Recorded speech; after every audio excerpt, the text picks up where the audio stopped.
welcome back to the channel. In this episode, we get it running! Woo!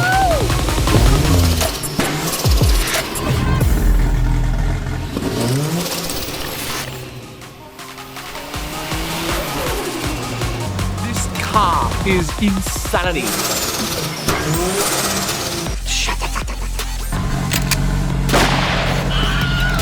Why is there a beautiful bearded man in the driver's seat with a laptop paging up the power? Bit of a wizard. He's Gandalf. Excited? Terrified? Terrified, nervous, scared, upset, angry. Just your entire reputation and future on the line. It's all bad. Everything's gone to shit. Dear God. It's all bad. Pretty keen to build another FZ. FTE the world, I say. Max is in the back, manually priming the fuel system. So basically running the fuel into the surge. Filling him up. Jill the dog. I'm terrified. Got fuel pressure up at the rail as of just now, which is exciting. Boylan's in the back, manually running the pump so that we get fuel circulating. We put 20-30 litres of ethanol in the tank. Gives us the opportunity to A, get fuel up to the injectors, B, check for leaks. JJ's in the car playing around with the Haltech. Since you guys last saw this car, the Haltech's gone in. JJ and Max have been killing the wiring. AJ, despite appearances, is actually a bit of a Haltech god. No. JJ's in there trying to make all the tables work, make sure everything's set up correctly. This is going to be one hell of an episode if we can get this thing fired up. So, stay tuned. It's going to be wild. Whoa. Don't mind the bush tube headlights going. But basically what we're trying to do is a little bit of troubleshooting. We found that it's blowing the fuse to the coil loom on the Haltech when, well, just basically all the time at the moment. It's been a little bit funny, so we're trying to isolate whether it's wiring or coil. And Max is loving life. Big JJ in the car. What the f***, Max?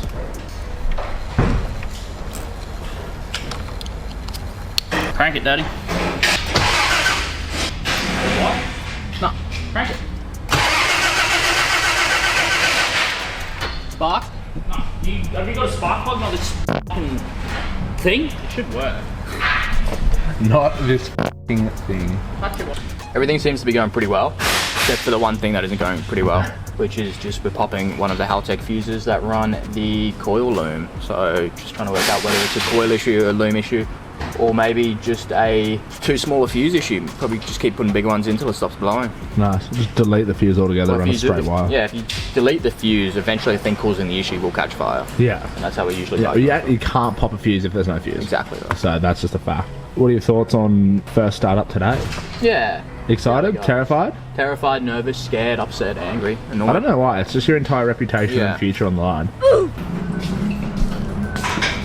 Daddy. The two daddies and wiring.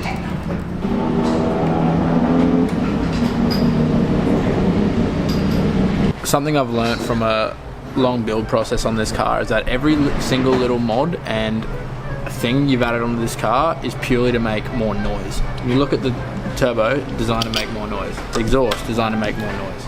Tires, designed to make more noise.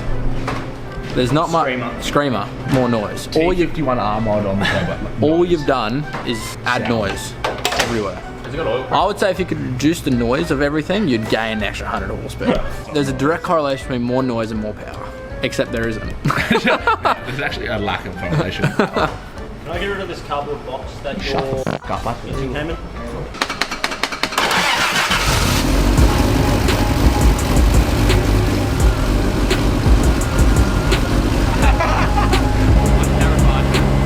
It's actually pretty exciting.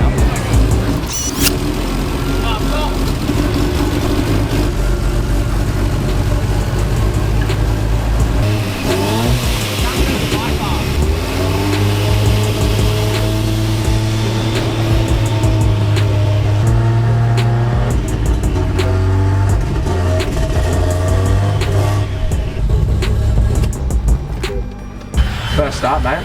Great success. What else is left to do? Everything. So many things. Like, piece together this entire interior.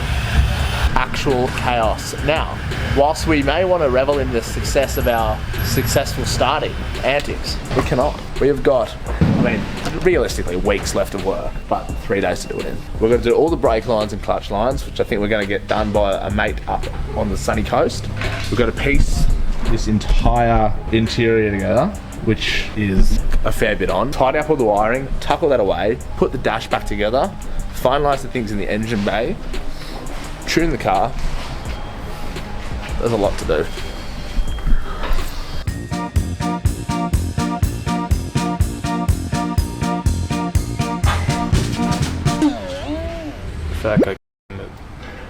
This will do.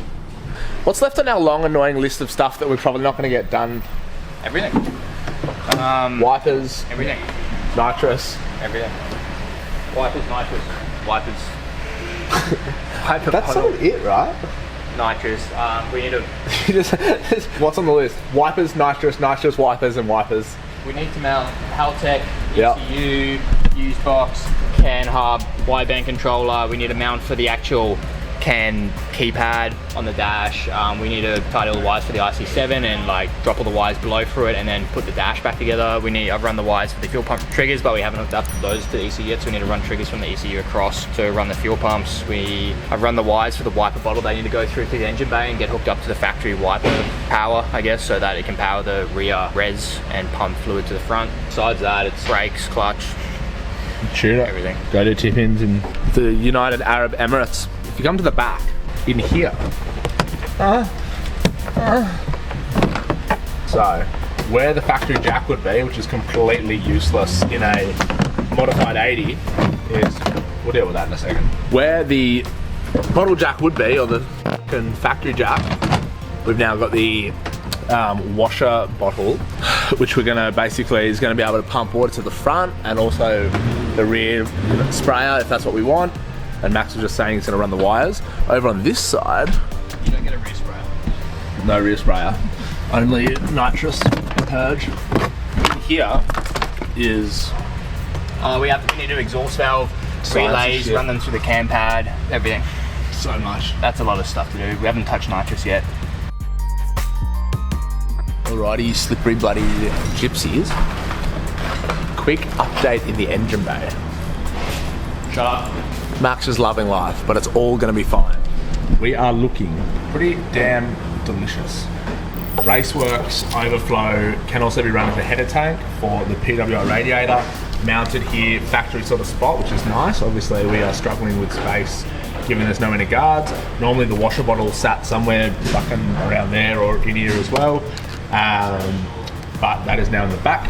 We come over here, under this little guy here, we've got the Raceworks catch cam. So obviously used AN fittings and dash AN braid for that. And then down here we've also got the Raceworks power steering reservoir. So, overall, one of the biggest things I wanted with this engine bay was it to basically look like a show car, right? Have everything looking absolutely gorgeous and immaculate. And by utilising Raceworks everywhere we can, I think we've really managed to achieve that, especially with like all the cooler piping and all the fittings and stuff like that. It looks really good. So, an engine you could eat off. We're all about it. Plus, the coil on plug bracket. It says FTE killer, which I love. I don't know if that big door's open or shut. I think that's shut. Yeah. I can speak. Yeah. Where's the button?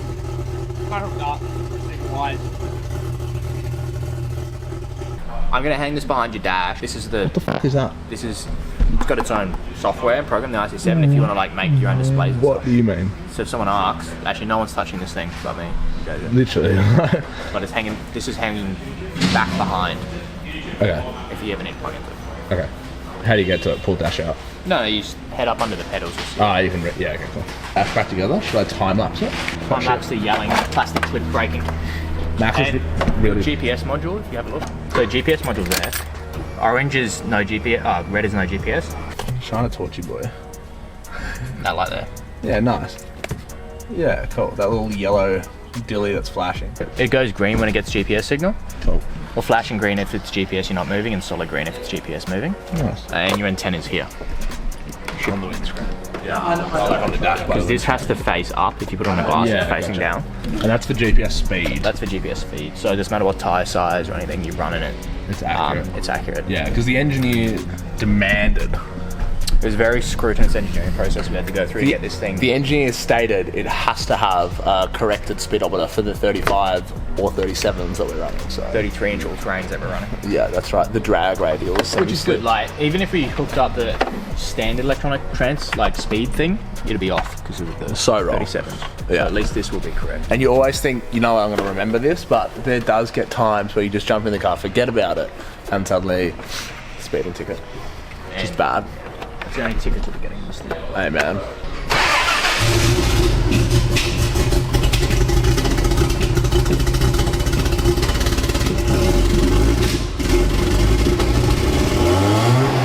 John's here. Very exciting. John is the tuning wizard of Haltex and high power petrol and is having a look over the build, which is exciting. First things first, re-plug in the wideband that Max unplugged.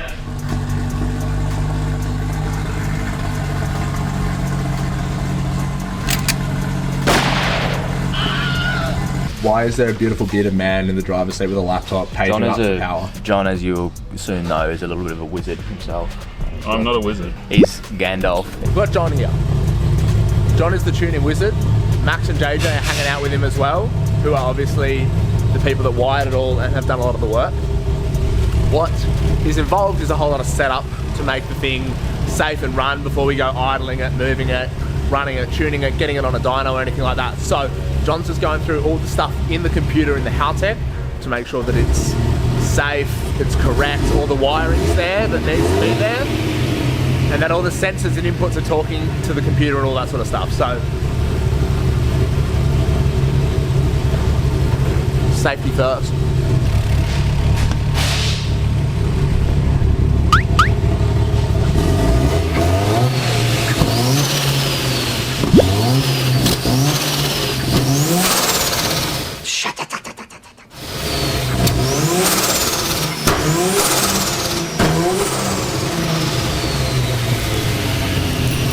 We're here in the back of the most family-friendly 80 series family tourer in the country. Where are we up to, Max? How much stuff did we do wrong? I've lost the corneas of my eyeballs.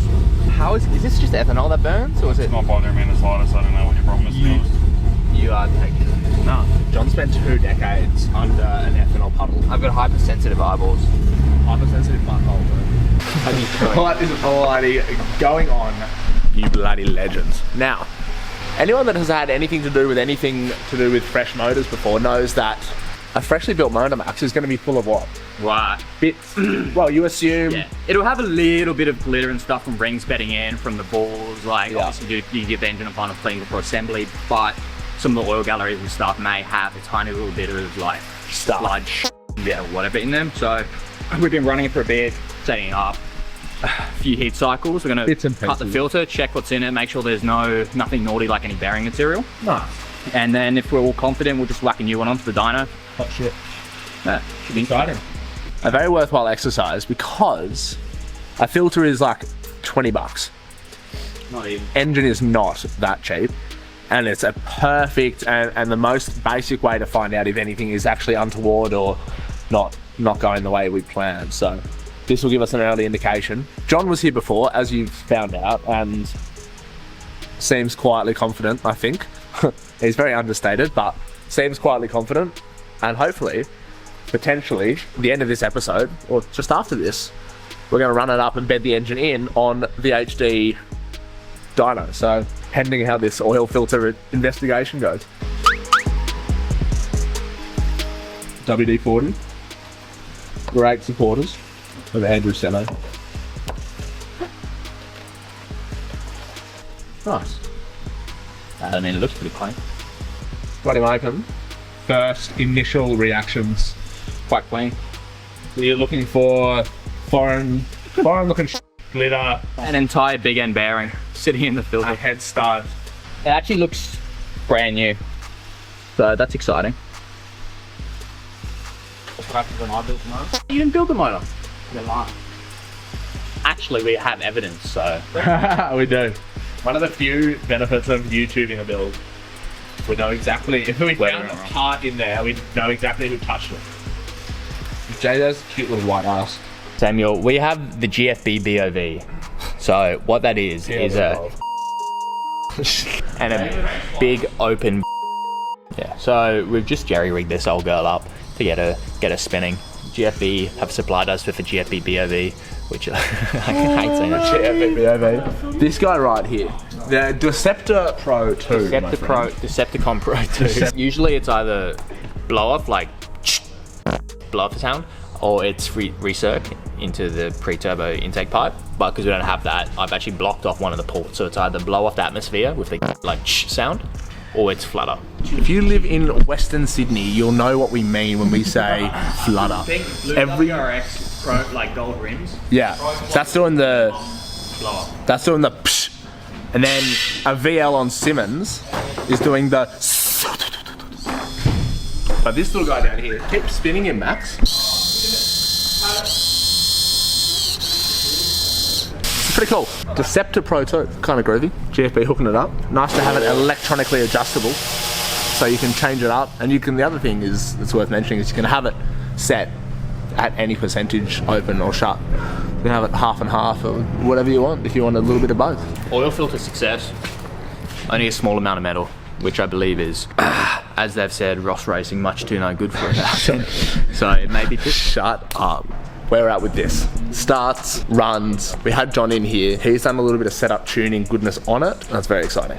It's currently got the, I'll show you, come with me. It's currently got this Penrite 15W40. Currently got this in it. So this is from Automotive Superstore. Run-in oil specifically, mineral, 1540 1010s, their racing stuff. Yeah. We cut that Ryko filter open, check it for all sorts of debris and stuff, and it is looking really good. So basically, the rest of today and tomorrow is going to be buttoning things up. Then we're going to get some little baby tyres for it and run it up on the dyno here, bed the motor in, check everything's good. Let's have a look at our list real quick. We are doing more shenanigans here. We have got a list going. You know things are getting serious when there's a list going. So, cam pad mount, all these things happen today in here. Kinsella's deleted all the brakes out of the car, like all the brake lines I should say.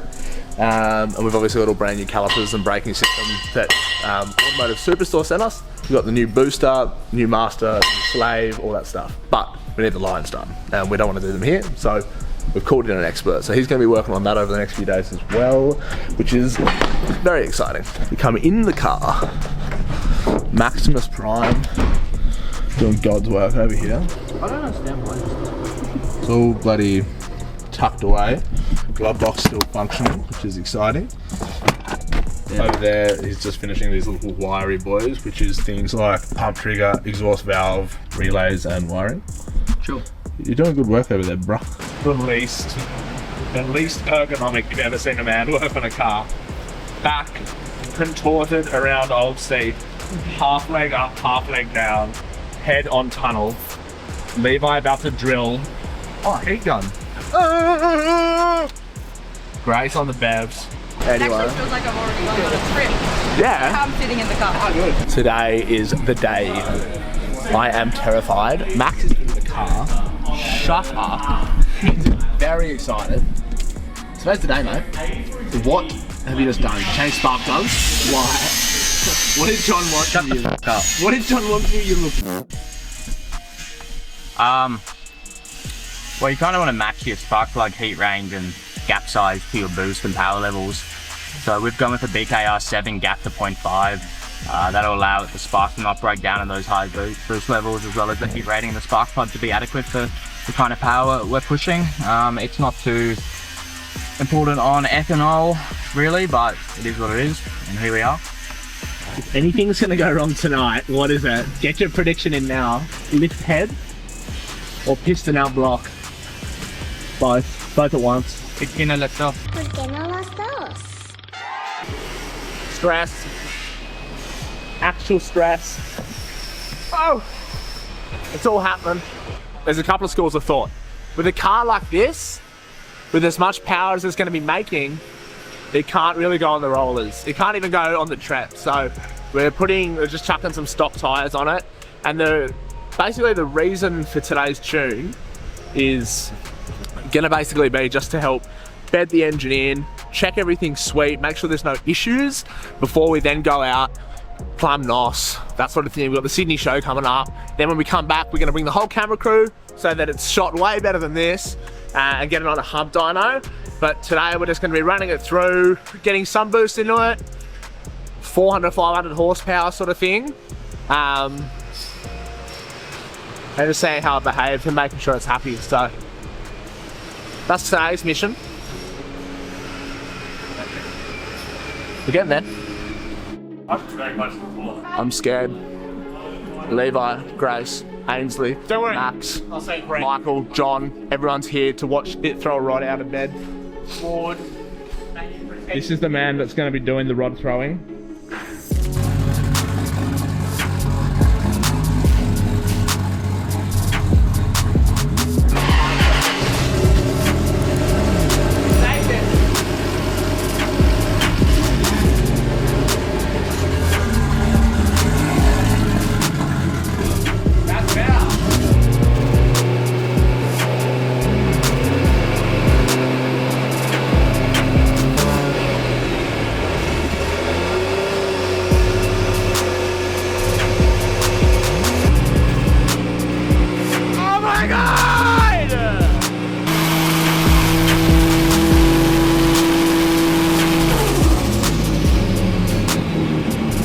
Tell us where we're at, what we're doing thus far. Yeah, so John's just obviously brand new engine, essentially running it on the dyno, which I've been informed is a variety of heat cycles and RPM levels. Yeah. And then we'll just let it chill for a bit, and then are we dropping the oil? Yeah. We'll do maybe 2 of those heat cycles and then we'll drop the oil. Yep. Nice. And then she should be good to go. So this is running it, not yet any sort of tuning, really. Well, you've got to do some tuning while you're running in, or else obviously you have to damage your rings and stuff. But yeah, basically we're just doing enough to get by for the moment, and then we'll go from there. Nice.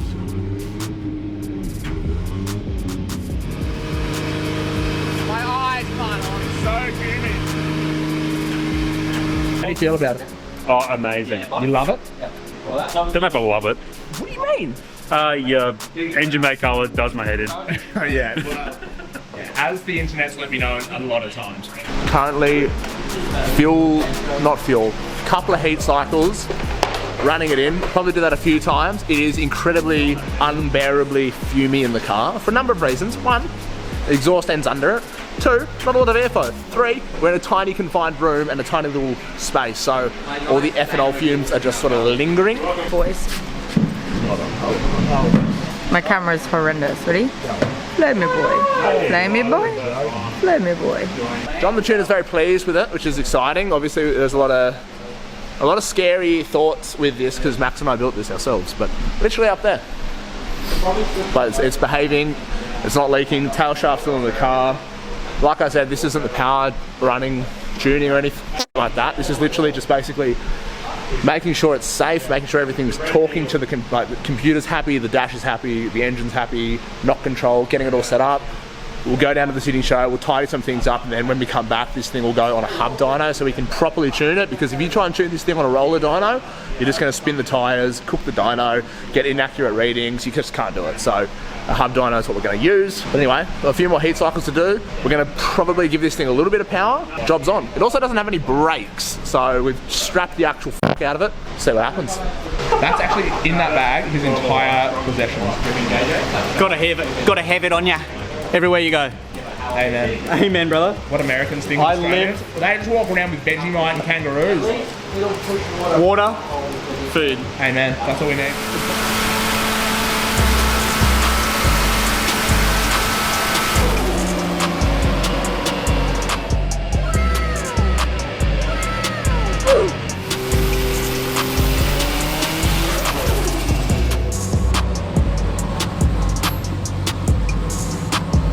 Alright, so update time. I'm probably yelling because it's really fucking loud in here. This car is insanity. So, it's on tyres at the moment. This was meant to be just a little run-in tune to make sure it was all working well. It just made over 700 horsepower on just over 20 pounds of boost. Our target pressure when this thing is done is going to be just under 30 pounds of boost with redline at 7.3, 7.5. And that's only revving to 5.8 at the moment. This thing is off its fucking head. You can probably tell I'm excited. He's loving it. It's smooth sailing. No issues at the moment. The boost control isn't talking to anything, so we're just working on that now. But we think it's a little situation of we may have put something in backwards, but that's fine. It's over 700 horsepower. Woo!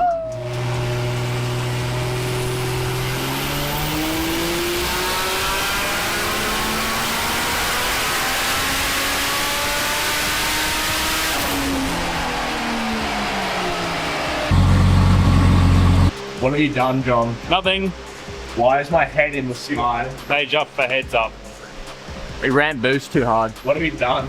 Rip shit. The homemade kinetic head gasket didn't like it. Query head gasket? Maybe. What happened? Got hot after run. It could be the AdRad radiator cap rated at 2 psi. Could be a lot of things, I guess. Exactly. It knows it's time loaded in. It's all bad. Everything's gone to shit. Dear God. That is shut. It's all bad. How did you do that comes on, bro? Feel like I'm terrified. JJ doesn't like being on camera, so I'm going to point this at his crutch and talk. Is that right? Thermostat should be open at 82. This is why you put an FT in your car. Is it too hot to touch? Disgusting. It's a genuine thermostat too. not anymore, it's not. It got hot straight after the run, jumped up to like 107, but not during the run. So we pulled the thermostat out, and who knows? Yeah. It's meant to be basically fully open at 82 degrees. We pulled it out of the car, and it was 90% shut, and the car was 107 degrees. So maybe the thermostat's f***ed. I don't know. Basically cut the guts out of it, put it back in, run it up, see what happens.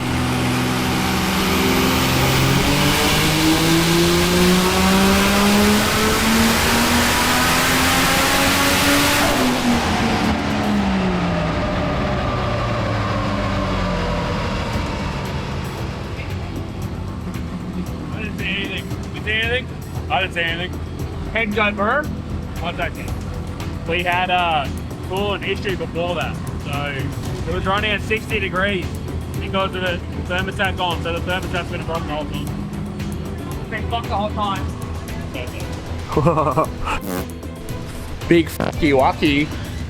You've probably seen just then GoPro footage, maybe now, of it spraying the entire contents of its guts out the radiator overflow. So we're about to find out if the cap's fucked or if it's lifted ahead. So that's good. If it's lifted ahead, it's engine back out.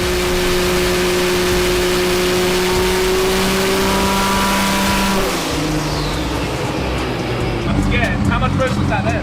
20? I don't know what's happening other than I'm losing money at the second. Basically, we've got the pressure tester on the radiator cap, so we think maybe the radiator cap's you just saw in that run then, that was about 21 pounds of boost. And the needle on the radiator cap didn't move, so that's good. If it moved, we would have, like, if it lifted the head, we would have thought it would see boost pressure in the radiator. I'm like, kid. Can't wait to spend another 3 weeks here. Pretty keen to build another FZ. FTE the world, I say. Well, lift it head. After a quick consultation with John, maybe it's pushing coolant at a point where there shouldn't really be that much pressure in the cylinder, like high RPM, not that much boost. John was loading up on the dyno before at like 3,000 RPM at like 25 pound, and it wasn't pushing coolant, which is when it really should be. So, I don't know. Maybe piece of yeah. There's that was alleviated. Maybe piece of PWR radiator. Maybe cat. Pretty dirty. Every single thing is fucking fucked. Because we're the best and we have everything in stock, and we think it's got a shitty radiator. I challenge the public to find me somewhere you can get an 80 series radiator at 8 o'clock on a Friday night. I'm waiting. Drop a comment below. We just think that the cap's maybe too close to the like inlet to the radiator, and that it may not be like flowing efficiently because it's being connected to a 1H DT. And high country, big muddy dog. Like it's safe. Rusty motor, who knows. So Put this in and see what happens. see what happens. Fault find. I've never been more stressed in my life, but hey, if a budget-friendly radiator fixes it, then job's on. The PWR, like Hayden said, has been in the naughty 40 for years before we pulled it out. It sat up on the mezzanine for 12 months. We pulled it out, the car got stolen the night we pulled it out, and it sat up there since. And the naughty 40, the HDT and that, had seen some things. The radio's probably blocked up, it had a lot of rust and all sorts of going through it. So, and it's also, yeah, like Hayden said, the cap's in a weird spot. So hopefully this JRAD number. That is up.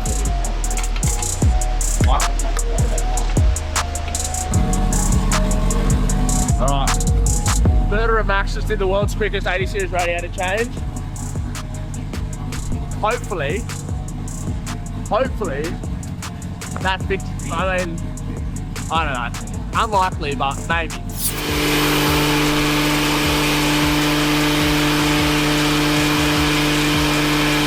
I'm so fucking stressed.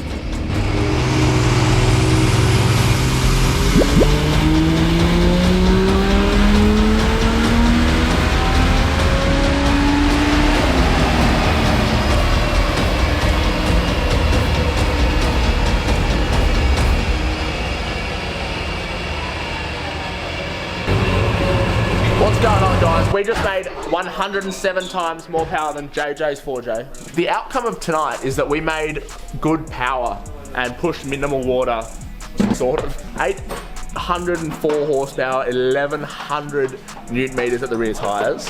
On the rollers. On the rollers. We're out of turbo, so contemplating larger turbo. We'll see what happens there.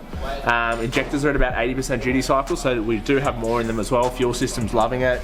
Cooling system seems to be keeping up. It's pushing a tiny bit of water out the overflow, well, out just the hose, I guess. This little guy here, at the highest RPM, like 6,000 RPM full noise, but it's very minimal water, so we're not 100% sure what's actually going on there. Maybe it's just a little self-leveling situation and the overflow needs to be hooked up and it fixes itself, so who knows? We're gonna f around and find out, basically, but overall, very pleased. First Dyno episode. Yeah, this is where everything went bad. Well, some things went bad. Some things went not to plan. Some things went not much good. Not much good. Not much good. I think on the night, we probably didn't do a very good job of explaining what actually happened. There was a lot of emotion. We're a little bit unsure on the night as well. Like, you're still trying to work out what exactly was going on with the whole range of things. Yeah. Yeah, there was a lot of stress and chaos around everything. It was late at night and Tired and over it. Tired and over it, as we are this morning. As we are all the time. Yeah, pretty much. But that's okay. That's okay. I think we're going to basically just break down what actually happened on the dyno that night. Yep. You've just watched all the footage. You probably have a bit of an understanding. First things first, I think it's important to remember that all the parts that we ordered for this build, we bought 12 months ago for the original plan of like a 400 to 600 horsepower 1XZ. Something completely reasonable. Completely reasonable and way more practical. Since then, we are now going for 4-digit power.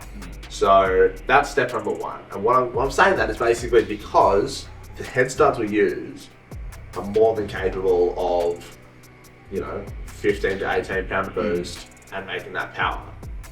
But we then doubled that boost and want to nearly double that power, and we left those head starts in it. Do they know? Hoping. What power is this? Well, I think you guys probably know what power by now. If we put it in the episode, if we didn't, you can each die. But it did 400-500 without even trying. Yeah. It then jumped to 700 without trying, and then was 795. It's pretty happy at 700. Yeah. It pushed. I think it made 804. 804 was the 804 was the highest number we saw. But that's when we started to see the fountains during the of run, it was pushing a little bit of water. Yeah. A bit of coolant. Yeah. Cameraman's sister opened her legs and it was on. So it was on. Yeah, so it started pushing water. We weren't really sure what happened because it was only in the top 5% of the rev range. Yeah, a very unusual place for an engine to push coolant or push water. Typically when you're ramping them up hard and all the torque's down low, it'll push water as it climbs the rev range. Yeah. This was almost doing the whole run at about 5,000-6,000 RPM. Yeah. It was pushing water. Yeah, and not even that much water, to be honest. Like just a tiny bit. And I guess it's a credit to what Max has done and all the parts that we've used. Is we could have just set and forget the car there. 800 horsepower of the rear tires on the rollers, barely pushing any water. The car on the street in an actual driving scenario is never going to see 6,000 RPM, 800 horsepower.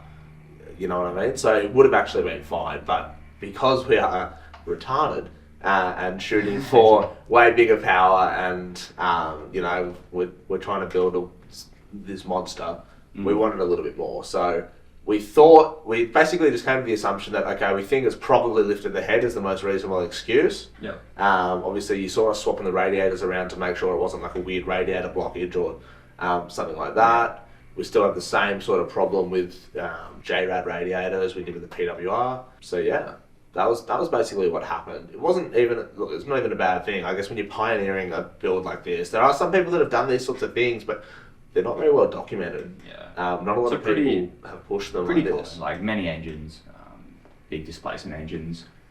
Also, I think we can talk about the fact that the turbo we had on there at the time was a G40 1150. Yep. It was added to limit at around that 800 horsepower mark. So Yeah. by pushing a turbo to its absolute limit, you're obviously creating a lot of back pressure in the rear housing and in the cylinders because of that, which can drive cylinder pressures up and push, push coolant out, like lift the head, blow the gasket out. Yeah. So bad times. So the game plan, from what you've just seen, at the moment it is now until next week's episode, is the following. Bigger turbo.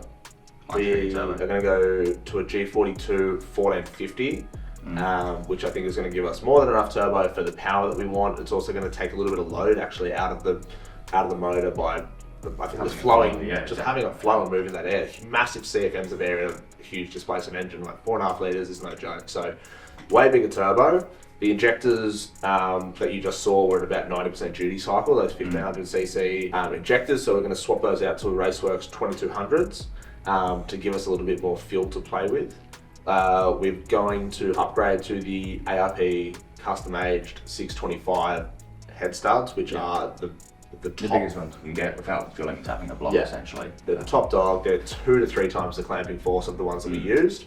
And we've also got a brand new Cometic head gasket to put in there as well. Yep. So all those things combined should mean, in theory, a bulletproof road to 900 plus horsepower. And in next week's episode, we're actually going to put this car on the hubs and get a proper accurate reading, because the dyno downstairs is rated to 1200 newton meters. It was smoking on the night. I don't know if you saw pretty the footage. scary. Pushing a car, turning tires. Yeah, it's terrifying. So we're going to go use 8 speeds hub dyno. We're going to get John back from Next Up Performance, and in next week's episode, you're going to see us blow a piston. This very piston, actually. This very piston of mine, we're going to let it shine on the floor. Anyway, fingers crossed. Lost racing, much not good. Goodbye.